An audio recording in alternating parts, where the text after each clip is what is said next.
I think what this was really about, John, is the 40 billion that NATO has allocated just this month for Ukraine's budget and who will be in charge of that. And Mikhailo Fedorov, as the defense minister, would have been in charge of allocating it and giving it to the sections that he believes would be most effective, more drone welfare, more AI, more resources for different units, perhaps. Than Syski would have allocated to, and obviously putting some money towards increased pay for soldiers and things like that. So this 40 billion, I think, that's the key. Who was going to decide how that gets spent? Now, President Zelensky of Ukraine has sacked the head of Ukraine's army, Alexander Syski, just days after removing the country's defense minister, Mikhailo Fedorov. The decision triggered nationwide protests, and we can talk to Maxim Tucker, Times Ukraine correspondent. Hi to you, Maxim. Hi, John. Give us some thoughts on this. Syski, he was now being widely described, isn't he, as an old-school senior officer, Soviet-trained, and maybe didn't adapt smoothly, if I could put it that way, to the ways of modern warfare that Ukraine is dealing with and doing so well in now. Talk to me about Syski and what has been going on there, because this reaction has been fascinating. Well, I think there's some fair criticism of Syski and some unfair criticism. I definitely think he's been used as a lightning rod by President Zelensky to kind of cover up a very unpopular decision to oust Mikhailo Fedorov. And he's portrayed the reason for that as this disagreement with Syski, which did exist, but is perhaps less than is being made out. Syski is old school. He was unpopular with his officers because he liked to micromanage. He would appear at the front and make changes. He wanted a lot of approvals to be routed through the central office. And he was slow to reform the army into the core system and to adopt certain NATO standards within the military. But I think other criticism is unfair. He was a supporter of drone warfare. He's an artilleryman himself, is by training an artilleryman. And there still is a need for artillery shells in the Ukrainian army. I mean, if you've got a big massed assault, you want artillery to be able to stop that massed assault. And if the weather is bad, you want to have artillery that you can rely on rather than just drones. Right, so that idea of him being an old-school general who's more interested in artillery than in drones, that's a little bit of a caricature. What was his own record? He had some notable, as it were, metaphorical medals on his chest from past campaigns. He was very important in leading the initial resistance of the Russian invasion. Right, and I think two things he'll always be credited with are stopping the Russians from taking Kiev, which is obviously huge, and that's a major boon to his reputation. And also this kind of brilliant offensive into the Kursk region, which completely stopped Russia in its track, took them by surprise. The operational secrecy and the planning involved in that was pretty impressive. And those are two things that I think he'll take credit for. But obviously, warfare has changed a lot, and some of the things that were his key strengths, he actually graduated from a Moscow military school. He knew the Russians inside out. The warfare has changed. Positional warfare is become attritional warfare. And I think somebody who understands better the technology and how to use it might be better placed as Drapati, his replacement, is. And Maxim, how much has this to do with the familiar patterns of politics that we understand so well, the existence of potential rivals to Volodymyr Zelensky? Well, that's potentially one issue. I mean, Mikhailo Fedorov was popular, but he was popular within certain circles in the defense ministry.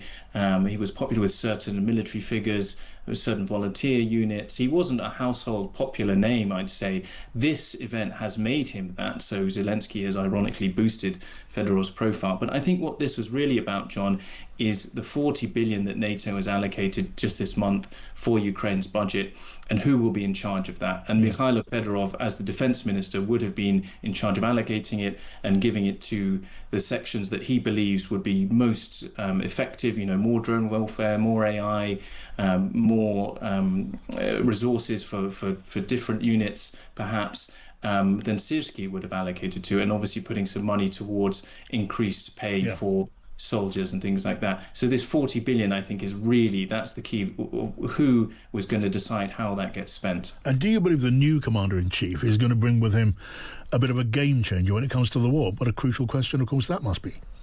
Yeah, he's a different kind of character. He's got a different background. He's from Western Ukraine. He's some 20 years younger than Syski, and he is famous for being one of the early leaders in fighting back the Russians in 2014. There's a brilliant video of him storming through a barricade on his armored personnel carrier. It takes flight, actually, as it goes through this barricade to relieve a siege of police officers in Mariupol. And he's a kind of folk hero because of that, but he's also credited with stopping the Russians in 2022 outside Zelensky's hometown, Kryvyi Rih, and stopping the Russians during the 2024 Kharkiv offensive. So he is popular. He spoke out bravely in support of Fedorov. He is a proponent of drone warfare as well. It's really important to him.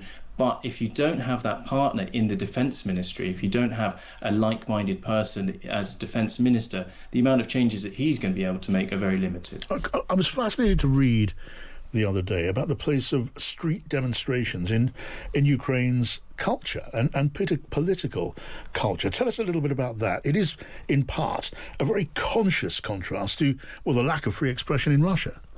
Absolutely. I mean, Ukrainians have always felt that if they are seriously displeased with a leader, that they can go out and take to the streets and make their voices heard. And they've obviously had great success in doing that with the Orange Revolution in the 2000s, then against Yanukovych in 2013, 2014. And now it's particularly important because they have no elections in order to represent their voices in a democratic forum. They have to take to the streets and make their feelings known. So that's what's happening. They will continue to demonstrate, I think, tonight in support of Fedorov and having him put back into the defense ministry. And Ukrainians are determined, and they're taking great risks to do so. You know, a lot of these people may be veterans. A lot of these people are young men who might be mobilized or drafted to the military if they get caught in the streets. So people are taking personal risks to do this, including some officers who spoke out against Syski and took a risk in doing that of being punished, court-martialed also. And Volodymyr Zelensky himself.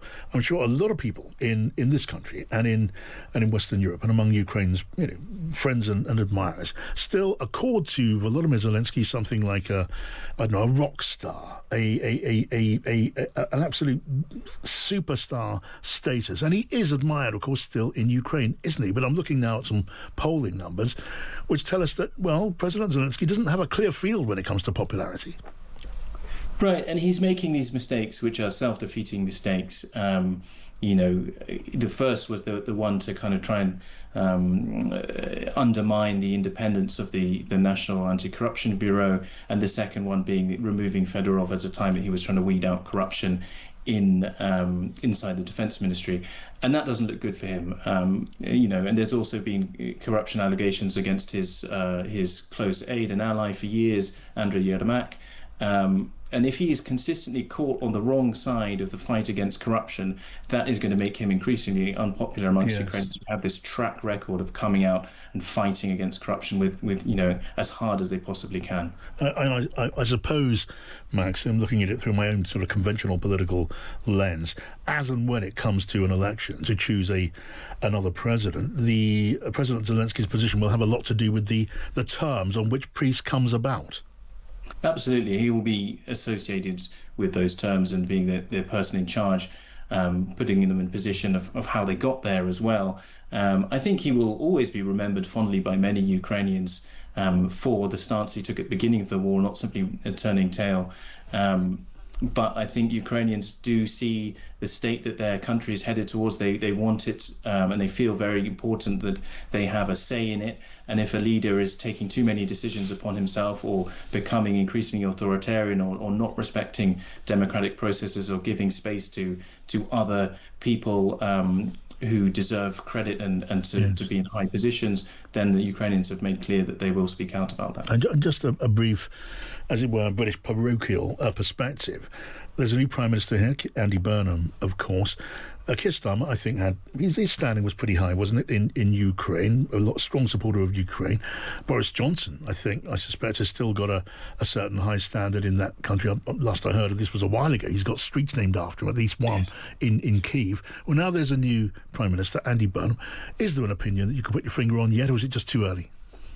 Well, I think Ukrainians are always very, very grateful to the British public and British government for the support that they've had, and the fact that the UK has honoured its part in the Budapest Memorandum more than any other country that's signed up to that, I think. And so Ukrainians are grateful, and they will expect that Andy Burnham continues to support Ukraine. I think they'll be reassured in what he said about continuing that steadfast support for Ukraine. But yes, I think we should also be clear-eyed about now the situation has changed from giving weapons to Ukraine to funding their defence industry, which is now much more advanced than many Western powers. And we need to be looking quite carefully, make sure we have oversight of how that money gets spent and where it's going, because Ukraine is sadly a country which has a history of corruption, and we would be best advised to be well aware of that. All right. It is so helpful to talk to you, Maxim. Thank you for joining us. Maxim Tucker there, the Times Ukraine correspondent.